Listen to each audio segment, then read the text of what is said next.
In this video, we're heading out to Wainui. We're going to catch some kahawai and hopefully go for a bit of a ruku. Oh shit. But we're also talking about expectations versus reality. Fishing and diving is not always what you think it is.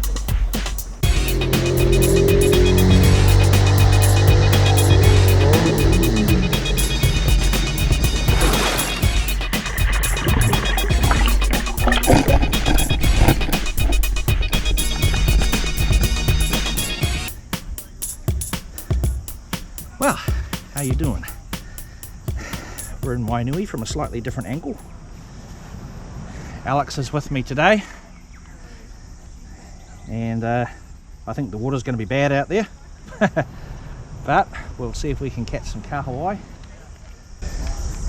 Get some power. And some power, ideally. Yeah. God, didn't clean my glasses from last trip. They're all covered in salt. Ugh. It's always so much work. At the end of the dive trip, everything's covered in salt and... Anyway, let's go.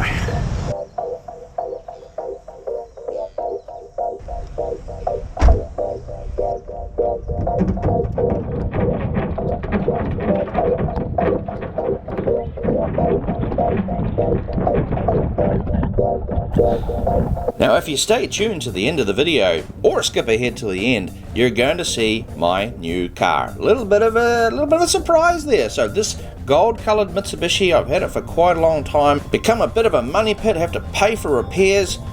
Really tired of it. Need all-wheel drive. So I'm getting a new car. You'll see it at the end of the video.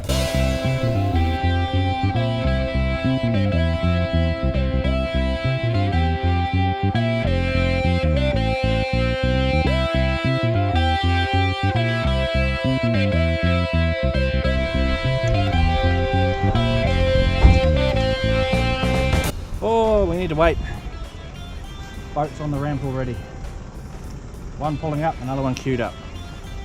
Tangaroa, look after us today, keep us safe. Go out, do a dive, do a bit of ruku, do moana, do the mahi, try to catch some fish, allow us to come home safe, without problems, without difficulties, without injuries, no problems. Tangaroa.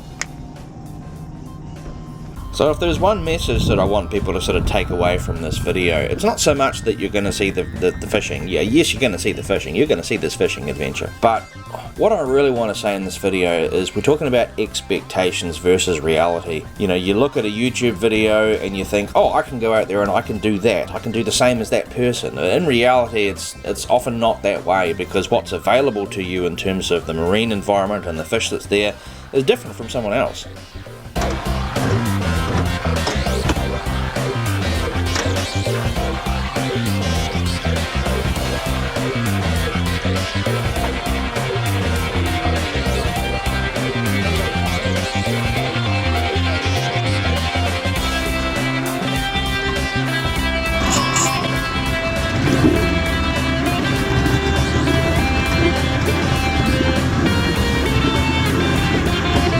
So the nature of fishing is that often things don't go the way you visualize, not the way that you expect, not the way that you want.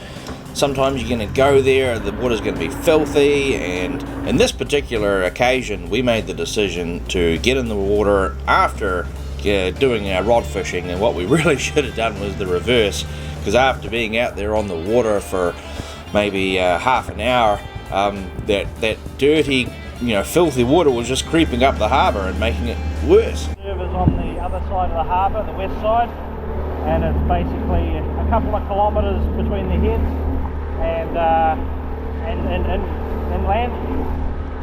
And there's actually a yellow triangle sort of marked on the rocks when you get there. And I generally don't dive over there. It's just I basically stay well clear of it. There's plenty of diving to do elsewhere in the harbour. The good thing is that the water doesn't look too bad actually. I mean, it's always green, but it's not too bad. We might get 2 or 3 metres visibility here in the harbour. Oh, the optimism, yeah. What we really should have done was just get in right then and there, even though we were still at Wainui, because, yeah, The green water was coming in and it was getting filthy, and it was not going to get any better, and it was going to get windy in the afternoon, which is what it usually happens in Akaroa anyway.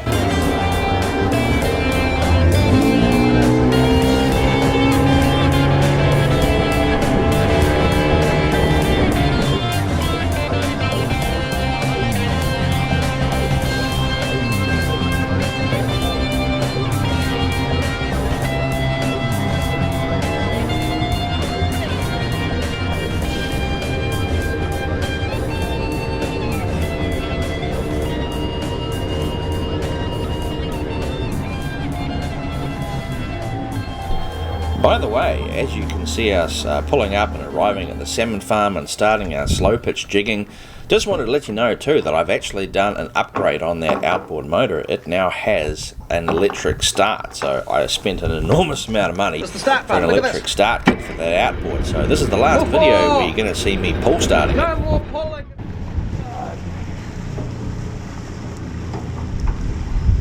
Sometimes when I do this, sometimes this will take half an hour for the first fish, sometimes it will take 20 seconds.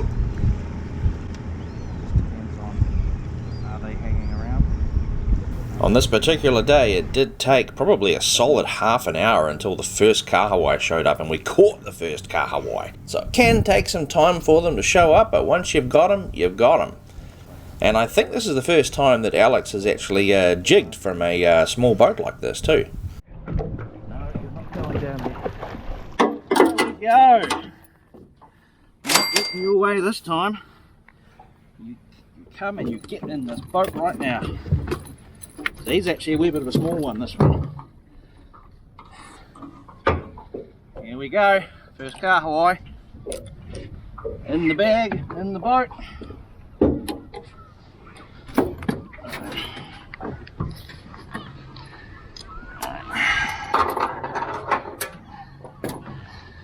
Rightio.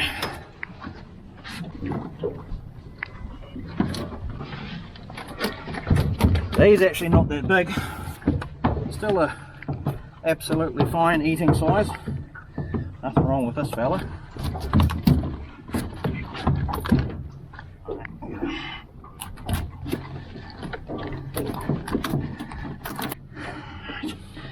Here we go. Bleed him and gut him while we're here on the boat.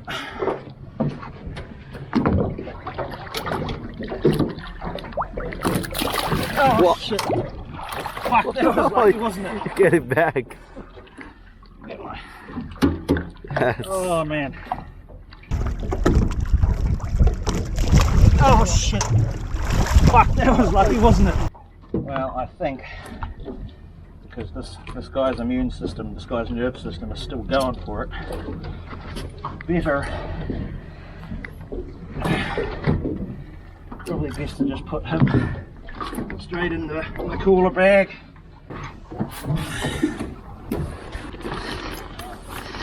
Alright, that's kahawai number one.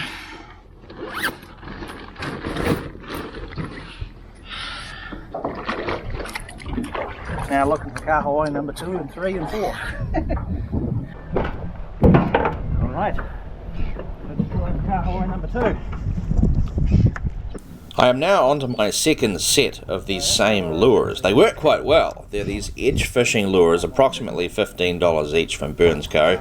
Not that cheap, but hey, that's the retail price. You buy them, you jig with them, and the fish, due to the teeth of the fish going for them, they're really hard on the lures. They tear off the hooks, they bend the lure, they strip the paint and stuff off. Pretty tough on the lures. And I'm about to lose one right here. The fish is going to grab it, I'm going to lose it. Oh, you bugger. Oh, I lost the entire lure. Damn. Bugger. Yeah, unfortunately. Oh, what the hell happened there? Was that you? No. Yeah. My one's here. Oh, he's still got the lure attached to him. He's trying to get the lure out of his mouth. But he's still got it stuck on. Oh. Bummer. That's, you know, bye-bye $15 lure. Alright, you keep doing what you're doing.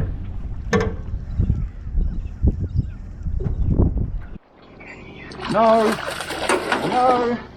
You come back here. That's a big one. Ah! No escape for you. We've already lost too many of you. There's no escape for you today.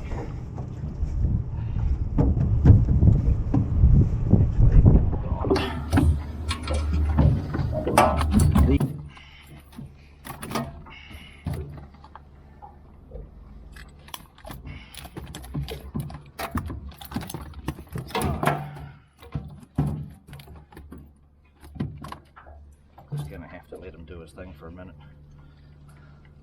Here we go. Aha! There you go. Alright, now let's not repeat the dumb decision that we had before, where we nearly lost the last fish overboard.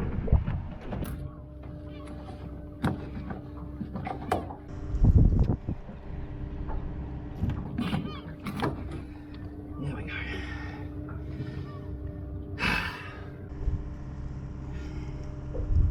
That's the kill shot. Now he's dead. When they mouth opens like that, that's when you know that they're dead.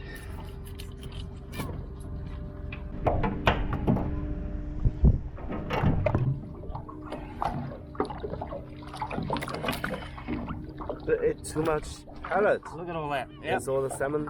That's what they're eating. This guy's been gorging himself. I mean, look at it all. Bloody hell.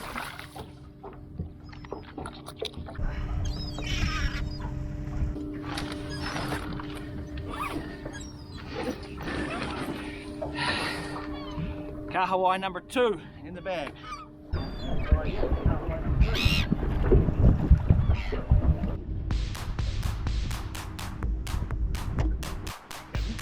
And this bugger. Oh, you bugger! Gone? Whoa! Oh, still there. No, it's the second fish. It's a second fish. Second fish. What? It came What off. hill? It It came off and another one And jumped. another one grabbed it and got hooked up, just like that. I'm just putting my fishing rod down just for a second, and this bugger. Oh, you bugger! Whoa! No, it's the second fish. Second fish. The fish, he came off, and another one grabbed it and got hooked up, just like that. We'll walk down and record it.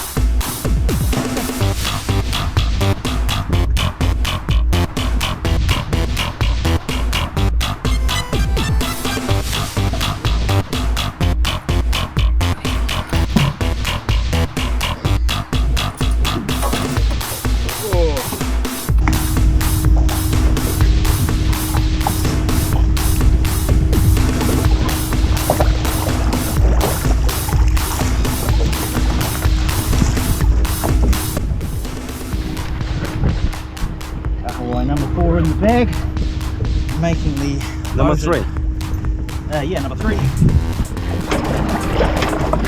Sorry for bloody And with that, after an extensive amount of jigging for a 3 kahawai, it's time to move along to the salmon farms.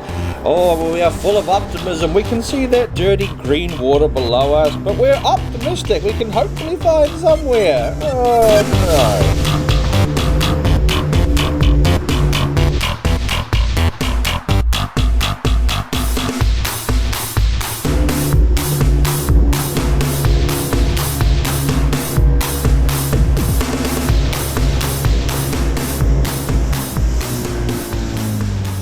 Oh, time for a ruku.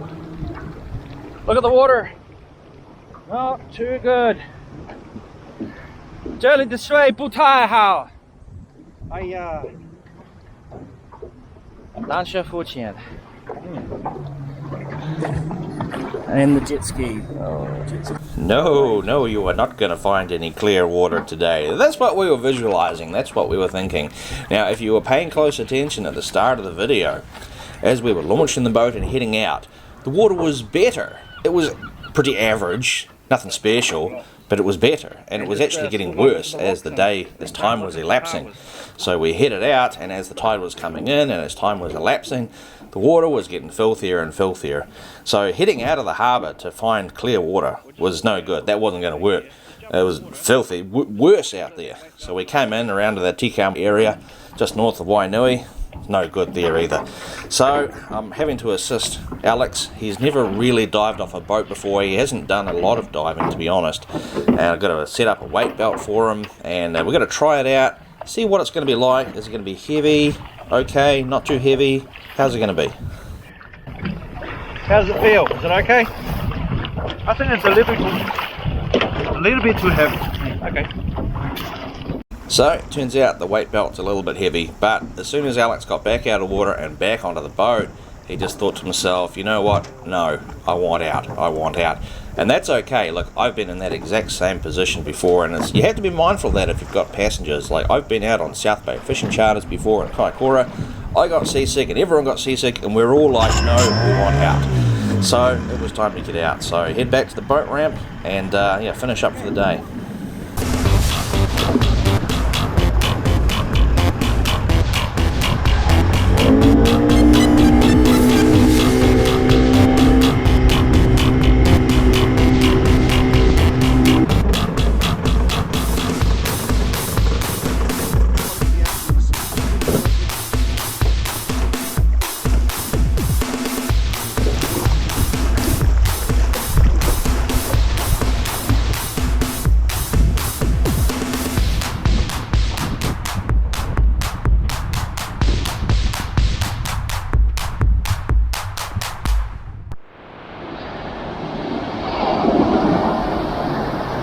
Well, we sort of pulled the pin there.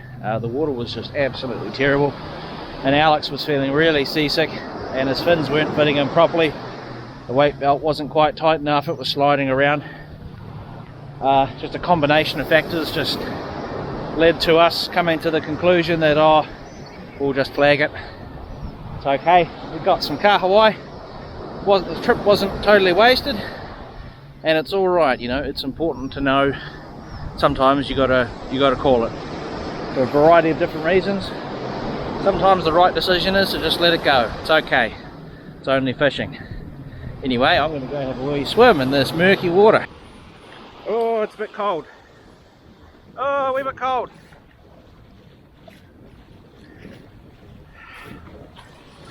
Oh, now I'm not wearing a wetsuit right now.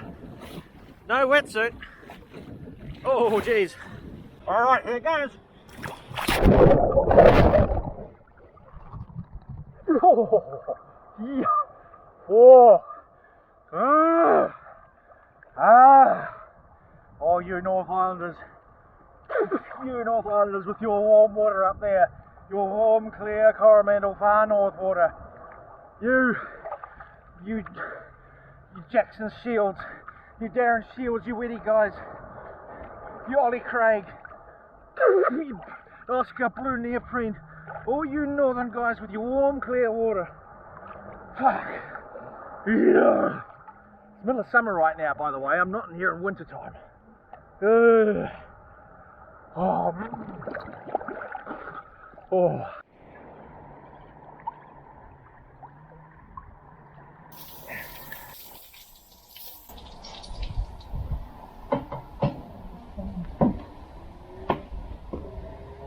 You gotta keep the frame, huh? Look, there's the sashimi. Here we go. Here's more fresh Kahawai. Oh yeah. Mmm. Oh, it's so good. Mmm. I don't understand why more people don't have raw Kahawai when they catch it. Mmm, yeah.